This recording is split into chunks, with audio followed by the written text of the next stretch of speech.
बिस्मिल्लाहिर्रहमानिर्रहीम। अस्सलामु अलैकुम वरहमतुल्लाह। जी दोस्तों, सबसे पहले तो आज आपको जुम्मे के दिन की बहुत बहुत मुबारक हो। दोस्तों, आजकल संगाड़े आम आ रहे हैं, तो संगाड़ों के बारे में आपको बताऊंगा कि जे आप रोज़ाना 5 संगाड़े काला नमक लगाकर ज़रूर इस्तेमाल किया करें। ये लिकोरिया, जरियान और सुर्ते दाल के मरीज़ों के लिए इंतहाई मुफीद चीज़ है। संगाड़े, इनका मिजाज जो है ये सर्द खुश्क है, लेकिन ये बाकमाल चीज़ है।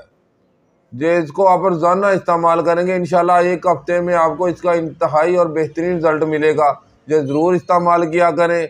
और देखने में तो ये एक आम सी चीज़ है, लेकिन इसमें बहुत सारी प्रोटीन और बहुत सारे विटामिन ऐसे पाए जाते हैं जो आपकी कुव्वत मुदाफ़त को बढ़ाते हैं। तो दोस्तों, संगाड़ों के मुताल्लिक़ आज की मेरी वीडियो बनाने का मकसद यही था कि आजकल आ रहे हैं, इन्हें आप कसरत से इस्तेमाल करें।